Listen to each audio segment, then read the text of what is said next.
그런데 부제를 붙였어요. 부제는 뭐냐면 믿음의 바톤 터치, 믿음의 바톤 터치. 오케이 거기까지라고 붙였던 제일 큰 이유는 하나님의 일하심을 보려면 우리가 멈춰야 되더라고요. 내가 아둥바둥하고 있으면 저를 통해서밖에 하나님이 역사하지 않습니다. 그런데 제가 더 이상 할 수 없는 그 순간 온전히 하나님이 일하시더라고요. 성경을 보니까 그렇더라고요. 그런 의미에서 그래 여기까지 내가 할 수 있는 모든 것을 쏟아부었으면 이제는 누가 하실 차례라는 거예요?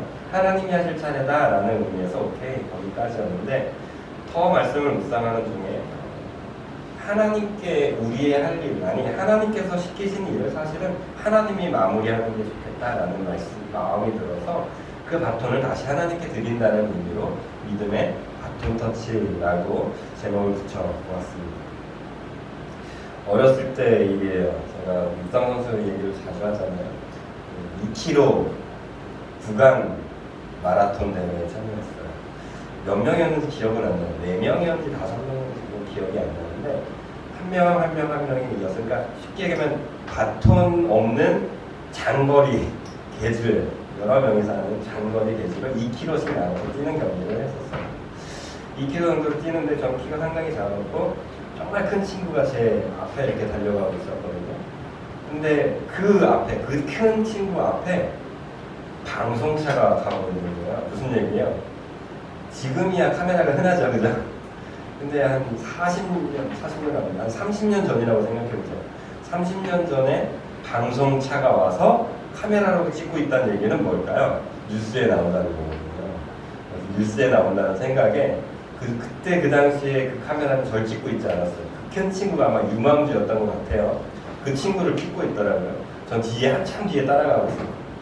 저는 카메라에서 찍히고 싶은 마음에 그 친구를 달려가기 쫓아가기 시작했어요. 거리가 상당히 있었는데 점차 거리가 좁혀졌고 끝내는 이 친구를 잡아버리고 역전시켰던 기억이 있어요. 그래서 저희 친척들이 뉴스를 보다가 제 장석이 아니냐고 하면서 신기해했던, 그래서 막 집에 전화오고 혹시 어디 대회 나가서냐 집에 전화도 왔었던 기억이 있습니다. 그리고 나서 저는 이 바톤이 아니고요 2km를 열심히 달려서 그 다음 주자에게 터치를 딱 하고 그 자리에 풀썩 주저앉았어요. 무슨 얘기일까요? 제 에너지를 다 썼다는 거예요. 물론 제 눈에는 열심히 달려가서 우리 팀의 보탬이 되고자 하는 마음은 사실 없었어요. 오직 하나, 저 카메라에 한번 찍혀보고 싶다라는 그 호기심과 장난기 아닌 그런 마음 때문에 그냥 열심히 달렸던 것 같아요. 정말 제 인생에 있어서 그렇게 에너지를 다 써버렸던 기억은 없었던 것 같아요. 정말 다 써서 다리에 힘이 없어서 그냥 주저앉았던 기억이 있어요. 그랬더니 코치님께서 쓰러진 저를 안고 다시 차에 태워서 또 다음 선수를 쫓아가면서 응원해야 되니까 차가 막 따라가면서 응원하고 저를 태우고 가면서 저에게 이렇게 말씀하시더라고요. 뛰는 건 이렇게 뛰는 거라고. 너네 에너지를 남기고 뛰는 건 뛰는 게 아니라고 얘기를 하면서 저는 그때 이후로 마라톤을 뛰면서 그렇지 내 에너지가 100이면 못 뛰어도 90 이상은 쏟아내야 된다는 생각으로 최대한 쓰려고 하는 습관이 생겼던 기억이 있습니다. 우리의 인생도 이래야 되지 않을까 싶어요. 하나님한테 30% 올인하고 나머지 30% 세상에 좀 올인하고 나머지 40% 내 자녀들에게 좀 올인하고 이런 것들이 아니라 우리가 예수 그리스도를 믿는다는 것은 최대한 나의 에너지를 다 쏟아내는 게 진짜 믿는 게 아닐까 싶어요. 성경 말씀을 드리잖아요. 외줄 타는 사람에게 여러분 나 믿냐고 그렇게 잘 타니까 사람들이 박수 치면서 대단하다고 나 당신 믿는다고 그래서 그 사람이 얘기했대잖아요. 누가 그럼 내 등에 업힐 거냐고 했더니 누군가 내가 업고 이 다리를 또 건너갈 수 있겠냐고 외줄 탈 수 있겠냐고 했을 때 사람들이 그럴 수 있다고 말은 믿는다고 하죠. 그리고 그 외줄 타기 했던 그 사람이 말했잖아요. 그럼 누가 내 등에 업힐 거냐고. 그때 많은 사람들이 어떻게 했죠? 다 등놀했잖아요. 뭐예요? 말로는 믿는다지만 실제는 믿지 않는 거죠. 저와 여러분들도 하나님을 사실 믿는다고는 하면서 살아가요. 일주일이라는 시간은. 근데 일주일에 한 번 드리는 이 예배 시간에만 믿는다고 할 때가 많아요. 실제로 살아갈 때는 하나님의 등에 업히려고 하지 않아요. 왜요? 떨어질 것 같거든. 하나님의 말씀대로 살아보면 손해볼 것 같거든. 그러니까 하나님의 말씀대로 살아가지 않을 때가 정말 많다라는 거예요. 오늘 말씀을 통해 저와 여러분들이 좀 믿음이 생기길 원해요. 두려울 거예요. 어려울 거예요. 그런데 한번 우리의 에너지를, 우리의 믿음을 100% 하나님한테 100%까지는 필요 없어요. 100%할 불가능해요. 정말 90% 이상 하나님을 좀 믿어보셔야 돼요. 믿어보는 삶을 살아가길 원하면서 오늘 말씀을 좀 이어나가고 싶어요. 오늘 말씀은 출애굽기 2장입니다. 출애굽기 2장에서는 여러분들이 너무나 잘 알고 있는 모세가 등장하죠. 모세의 등장은 근데 정말 힘들었어요. 이 당시에 요셉에 있었을 때 이스라엘 사람들이 상당히 소수였습니다. 상당히 소수였는데 점점 사람들이 늘어나더니 이제는 애굽의 한 지역, 요셉 땅 전체를 장악할 정도로 어마어마한 인구가 된 거예요. 너무 세진 거예요. 이 이집트라는 나라가 이스라엘 사람들 때문에 골머리를 썩기 시작하는 거예요. 너무 세지니까. 이 당시에도 외국인이 점점 많아지면 여러분 이 시장이 골치 아파하거든요. 왜요? 그 사람들을 어떻게 먹여달라요, 그죠? 이 사람들이 그리고 투표권도 막 생기니까 이 사람들한테 잘 보여야 될 거 아니에요. 똑같은 거예요. 이집트에도 그런 일이 생기는 거예요. 이스라엘 사람들이 너무나 많아지고 있으니까 정책적으로 이 사람들을 억압한 거예요.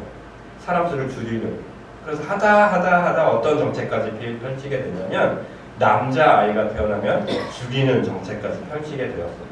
요셉을 알았던 왕들이 다 죽어버렸거든요. 요셉에 대한 그 신뢰를 가지고 있었던 사람들이 다 죽어버리니까 이 이스라엘은 그냥 골칫덩어리였던 것이죠. 그래서 남자아이가 태어나면 죽이고 여자가 태어나면 살려주는 그런 정책을 피는 어느 날, 그러던 어느 해가 반복되던 어느 날 어떤 일이 생겼어요? 모세라는 사람이 땅 태어납니다. 이 모세의 어머니 요게벳이 아들 모세를 봤더니 잘생겼다고 성경을 기록해요. 얼마나 잘생겼는지 모르겠지만 아무튼 여기서 말하면 잘생기면 외적인 건 아닐 건 분명해요. 뭔가 범상치 않은 아이인 것이 분명해 보였던 것 같아요. 그래서 이 요게벳이 3개월 동안 잘 키워봅니다. 문제는 사실 아기는 어렸을 때 더 잘하는데, 그죠? 어쨌든 3개월 동안 잘 지켰는데도 불구하고 더 이상 한계에 부딪히게 되어서 어쩔 수 없는 마음으로 이 요게벳이 그 모세를 갈대 상자에 업창을 달아서 물이 들어오지 않게 잘 메어서 상자에 뉘어서 띄어 보내게 되죠. 그 사건이 일어나고 얼마 있지 않아서 이게 좀 막 흘러내려가다가 누굴 만나요? 애굽의 공주가 그것을 보게 된 거예요. 사실은 본 게 아니라 소리를 들은 거죠. 아기 울음소리를 듣고 이게 뭔 소리지 보다가 상자를 발견하게 되고 상자를 봤더니 아기가 있어요. 봤더니 그게 누구예요? 히브리인이에요. 이걸 어떻게 알게 됐을까요? 이게 좀 안타까운 마음으로 여러분 생각하셔도 돼요. 이 애굽의 공주가 이 여인 아이를 보고 어떻게 히브리인인 줄 알았어요. 이집트 사람하고 사실 유대 사람하고 이스라엘 사람하고 굳이 외형적으로만 다 특히 아기 때 보면 거의 별 차이가 없어 보이거든요. 어떻게 알았겠나요? 저는 여기서 상상을 가지고 이 당시에 어쩔 수 없이 차마 부모가 혹은 산모를 아이가 태어난 걸 도우는 사람들이 죽이니까 숨겨서 낳다가 키우다가 떠내려 보는 아이들이 한둘이 아니었다라는 거죠. 정말 많은 아이들이 그 강가에 그냥 버리듯이 이렇게 되는 일이 많았다라는 거죠. 그래서 이집트 공주도 그런 일들이 너무 흔하니까 이 아이도 그 아이 중에 하나였다라고 생각하는 거예요. 그래서 이게 히브리인이구나라고 생각했을 때 그의 모세의 누이가 어떻게 해요? 그 장면을 보고 쫓아가서 이 아이를 젖먹일 산모를 제가 구해다 드릴까요? 라고 얘기를 해요. 그랬더니 그래 한번 찾아봐라. 찾아서 줬더니 그 사람이 누구였던 거예요? 요게벳이었던 거예요. 이게 참 이게 말도 안 되는데 정말 놀라운 하나님의 은혜. 이게 말도 안 되는 게 여타여차해서요. 나중에 성장할 때까지 이제 다시 애굽의 공주에게 아들로 주기 직전까지는 많았으면 3살, 4살 이렇게 먹고 있는데 3년, 4년 정도까지 누가 키운 거예요? 요게벳이 키울 수 있게 된 거죠. 그래서 이후에는 이제 애굽의 왕자로 자랄 수 있게 되는데 이 장면을 보면서 저와 여러분들이 좀 생각해 봐야 될 것들이 있어요. 제가 이 노래를 여러분들에게 좀 듣고 오라고 말씀을 드렸어요. 영상 그 자체를 여러분 띄워주시면 좋을 것 같아요.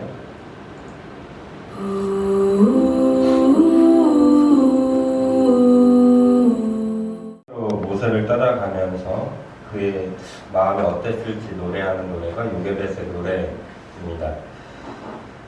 요게벳의 노래를 이번 한 주 좀 많이 들어보았어요. 많이 듣고 그 가사를 조금 많이 묵상해 보았는데, 요게벳이 떠나보내고자 하는 마음은 없었을 거예요. 정말 할 수만 있다면 조금 더 키워보고 싶었을 거예요. 할 수만 있었다면 정말 어떻게 해서든 키워보고 싶은 마음이 있었을 거예요. 그리고 이런 생각도 했었겠죠. 왜 나는 히브리인으로 태어났어? 왜 이 아이는 히브리인으로 태어나서 이런 몹쓸 인생 가운데 휘말리게 되었을까? 이런 부정적인 생각도 해보았을 것입니다. 그리고 자신의 힘 없음을 한탄했을지도 몰라요. 그리고 하나님을 원망했을 수도 있을 것 같아요. 하나님, 이게 대체 뭐예요? 왜 아들들은 다 죽어야 되는 상황이 놓이는 거잖아요. 우리 하나님 잘 믿는데 대체 이게 뭡니까? 라고 하면서 이 요게벳과 같이 눈물을 흘리면서 어쩔 수 없이 떠나보내는 그런 갈대상자들이 얼마나 많았겠노. 근데 그 중에 하나, 모세만큼은 살아남았어요. 아니, 살아남아 있는 정도가 아니라 나중엔 이스라엘 백성을 이 이집트로부터 해방시키는, 구원해내는 지도자로 세움받는 이 놀라운 일이 생겼거든요. 이게 대체 뭐냐고요. 누구는 복 받아서 잘 살고, 누구는 복 안 받아서 못 살고, 정해져 있는 건가요? 하나님은 그런 분이에요. 운 좋으면 잘 사는 거예요. 여러분들은 운이 좋아서 지금 이 자리에 있는 거예요. 저 바깥에 있는 그냥 죽어가는 지옥할 수밖에 없는 수많은 사람들은 그냥 갈대상자에 떠나야가는 그 수많은 아기 중에 하나일 뿐인가요? 그럼 또 바꿔 말해볼게요. 여러분들은 뭐 때문에 지금 갈대상자에 앉아있는 모세와 같이 구원받은 자로서 이 자리에 있을 수 있겠습니까? 생각해 보셨어요? 여러분들이 그 사람이라는 생각은 해보셨어요? 너무 당연하게 여기는 건 아니에요. 우리 아이들에게 종종 이야기해요. 반찬 투정할 때마다. 지금 아프리카에 있는 아이들은 어떤지 알아? 지금 북한에 있는 아이들은 어떤지 알아? 네가 만약에 대한민국 이곳에 태어나지 않고 아프리카, 북한, 경계선 있잖아요. 서울 그 위쪽으로만 태어났어도 너는 지금 이런 호사 못 누리고 있다. 여러분들은 안 그래요? 여러분들이 어떻게 이런 호사를 누리고 있냐고요? 아무리 생각해도 이건 기적이에요. 이게 정말 놀라운 얘기랍니다.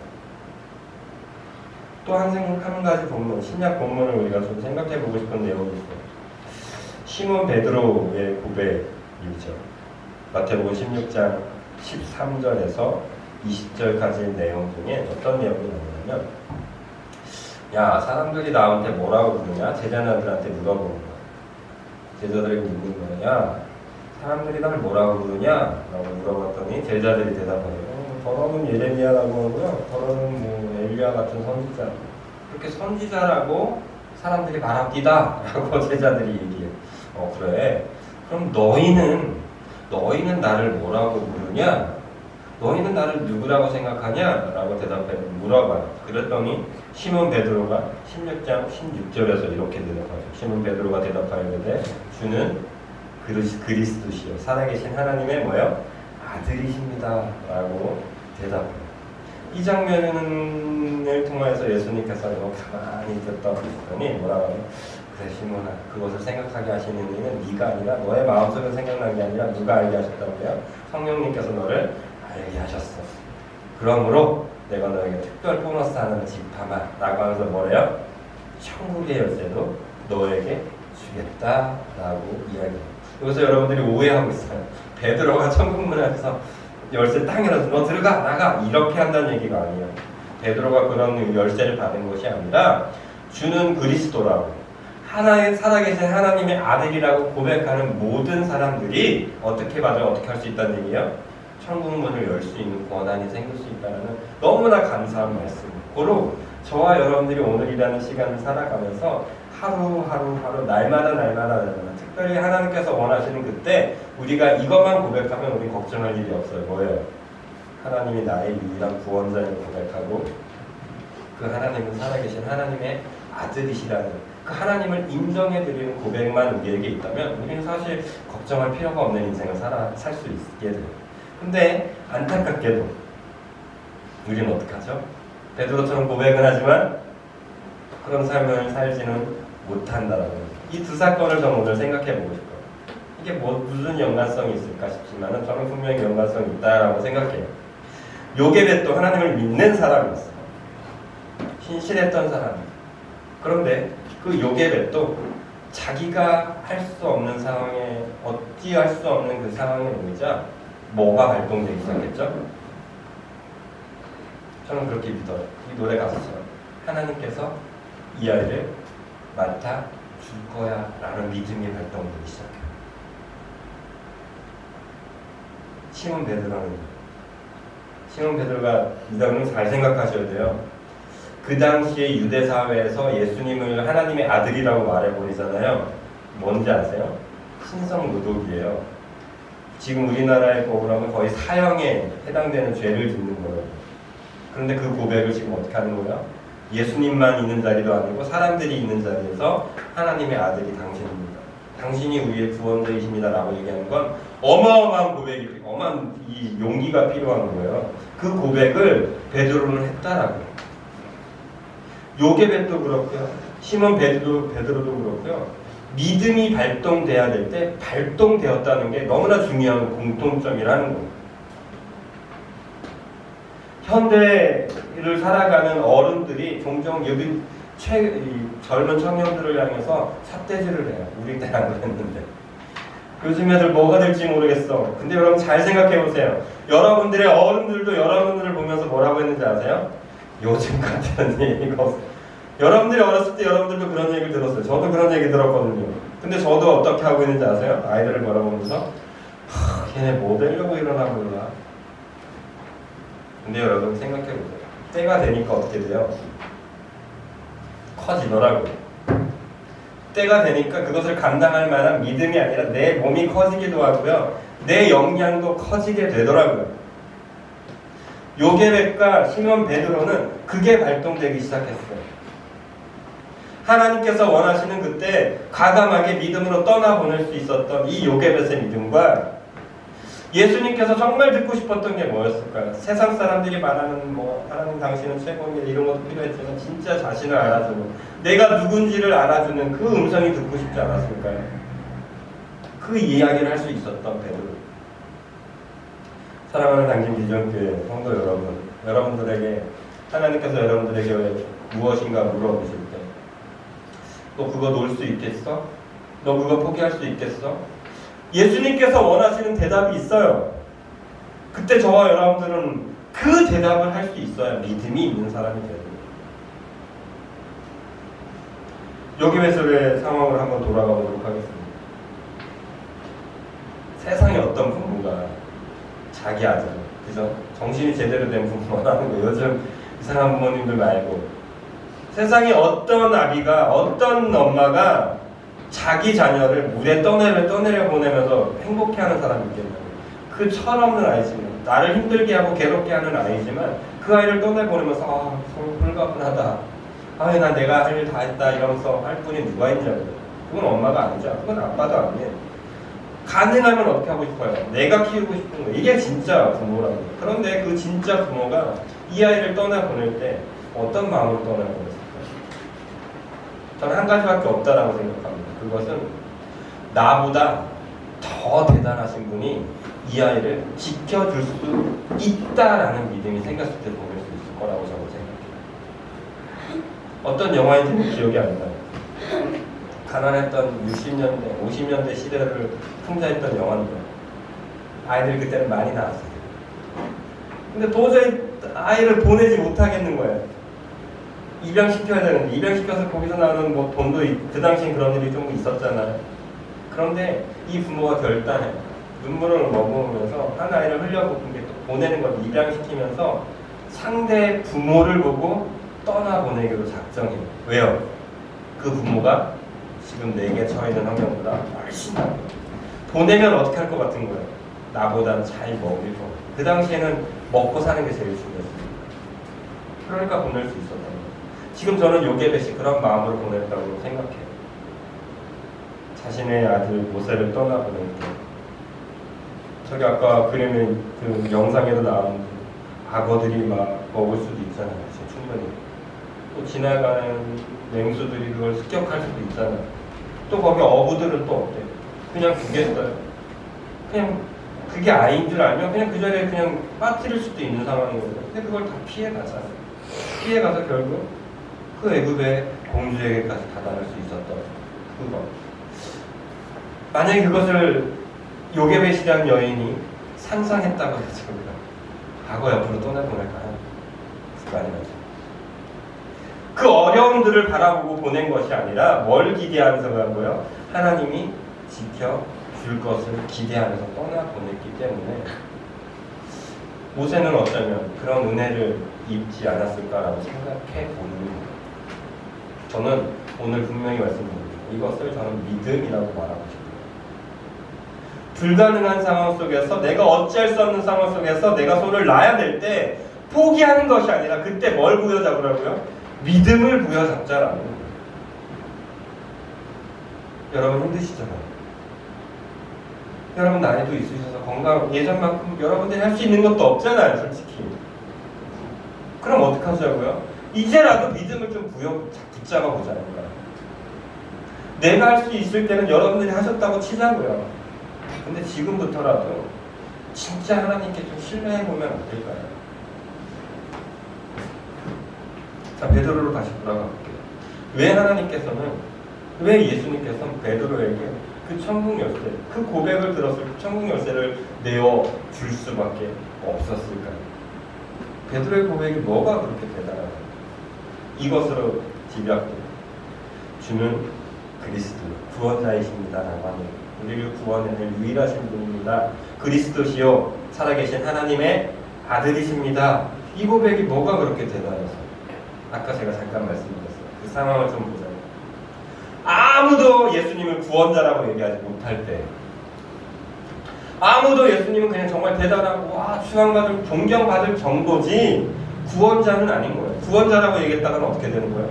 아주 좋거든요. 실제로 예수님을 구원자라고 고백했다가 초대교회, 그 교회가 시작되는 그 공동체 얼마나 많이 사람들이 죽었나요? 그때보다 더했던 그때니까요. 아무도 예수님을 구원자라고 고백하지 못하는 그 순간 베드로는 어떻게 한 거예요? 고백한 거예요. 사랑하는 성도 여러분, 여러분들의 상황 가운데 여러분들의 손가락질을 할 수도 있어요. 너의 삶을 보니까 하나님이 살아계신 것 같지는 않은데 하나님이 어딨냐? 라고 이야기할지도 모르겠어요. 그런데 여러분 그런 순간이 있을지라도 여러분들이 있을 만큼은 고백하셔야 돼요. 아니야, 나를 구원해주신 분은 예수님밖에 없어. 나는 그런 예수님을 믿고 살아갈 거야 라고 좀 더 담대하게 살아가시면 안 되겠습니까? 내가 예수님을 믿는다고 고백하면 내가 손해볼까봐 숨기고, 내가 예수님을 믿는 걸 들키면 내가 더 참아야 되니까 그런 얘기를 하지 않고 그렇게 살아가는 것이 아니라 손해볼 걸 각오하고, 심지어 내 생명을 빼앗길 걸 각오하고 예수님을 믿는 것을 만천하에 드러내는 저와 여러분들이 되시면 안 되겠습니까? 예수님은 그런 고백 가운데, 그런 고백 안 하는 베드로에게 내가 이 천국의 열쇠를 맡기겠다고 말씀하신 거예요. 고로 오늘 말씀을 들었을 때 저와 여러분들은 결단해야 돼요. 요게벳처럼 여러분들이 할 일을 정말 다 했다고, 나는 더 이상 할 수 있는 게 없다라고 여기신다면 이제 믿음으로 놓으셔야 돼요. 여러분들이 더 이상 아무것도 할 수 없는 상황이라고 여겨주신다면 뭐를 가지고 살아가셔야 된다면 이제는 믿음으로 좀 살아가 보셔야 됩니다. 생각해보세요. 요게벳이 내가 조금 더 키울 거야, 내가 조금 더 안을 거야, 만약 이랬다면 그 울음소리가 점점 커져서 어떻게 됐을까요? 애국 병사에게 들켰을 수도 있어요. 그러면 뭐 얄짤없었겠죠. 바로 죽었을 수도 있죠. 여러분들이 아등바등 안고 있지 마. 이제는 믿음으로 한번 손을 놔보자. 여러분들 삶 가운데 하나님께서 듣고자 하는 음성이 있어요. 이거밖에 없어요. 내가 너를 구원자. 내가 하나님의 아들로서 너를 구원하기 위해서 이 땅에 왔다. 그러니까 저와 여러분들은 어떻게 하기만 하면 돼요? 예수님이 나의 구원자 되십니다. 내가 그리스도인입니다 라는 것을 좀 만천하에 좀 자랑하면서 살아가 보자고. 그런 사람들에게 하나님께서 은혜를 베푸실 수밖에 없습니다. 로마서 말씀 정리 드릴게요. 로마서 12장 3절부터 10절까지 말씀, 9절까지 말씀에는 이런 이야기가 나와요. 3절만 읽어드릴게요. 내게 주신 은혜로 말미암아 너희 각 사람에게 말하노니 마땅히 생각할 그 이상의 생각을 품지 말고 오직 하나님께서 각 사람에게 나누어 주신 믿음의 분량대로 지혜롭게 생각하는. 4절까지 읽어야겠네요. 우리가 한 몸에 많은 지체를 가졌으나 모든 지체가 같은 기능을 가진 것이 아니니 라고 하면서 쭉쭉쭉쭉 나와요. 어떤 사람은 예언하는 일, 섬기는 일, 가르치는 일, 또 위로하는 일, 구제하는 일, 부지런 긍휼을 베푸는 길로 이런저런 일로 하나님께서 다 불러주셨대요. 그때 저와 여러분들이 생각해야 될 건 많은 생각하지 말래요. 왜 쟤는 저거 하고 나는 이거 해? 이런 생각하지 말래요. 왜요?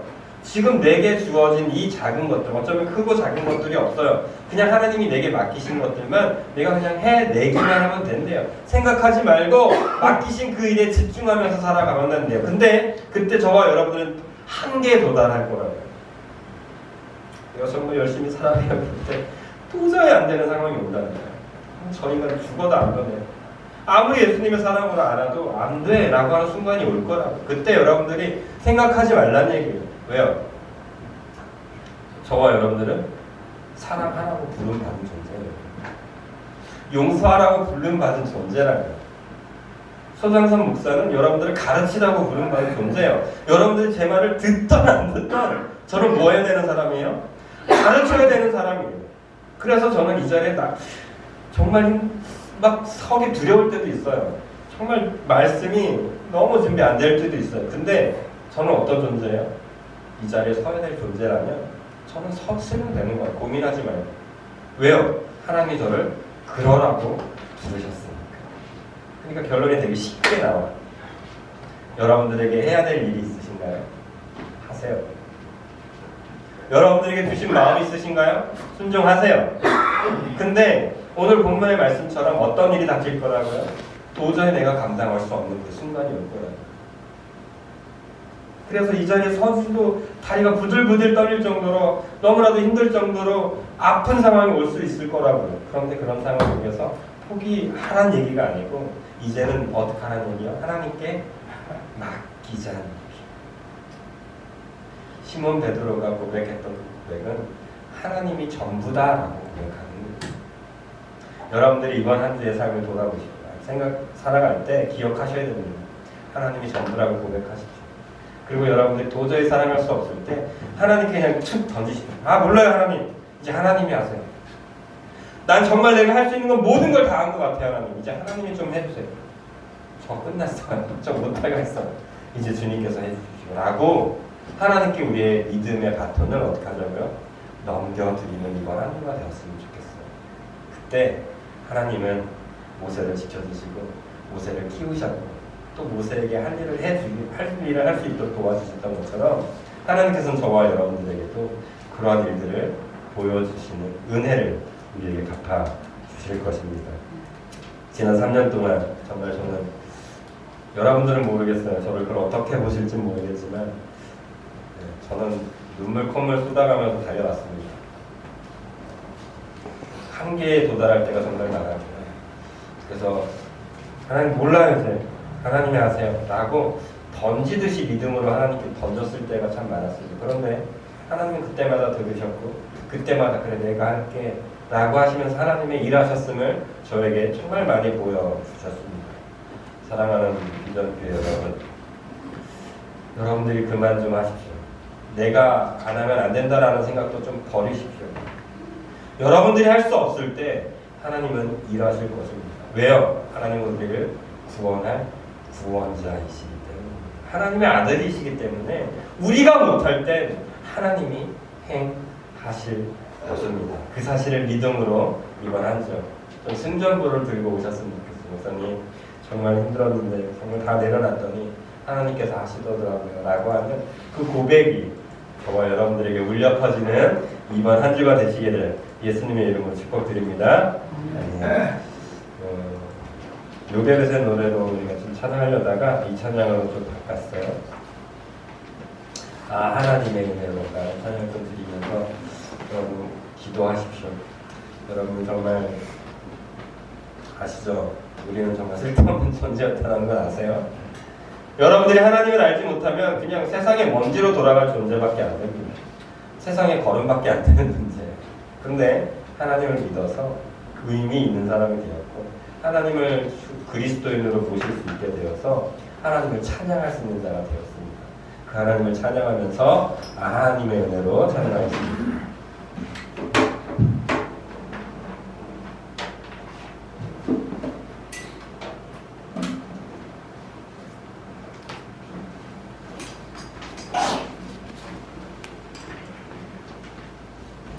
광고 하나만 더 드릴게요. 우리 예배 시간이 10시 50분입니다, 여러분.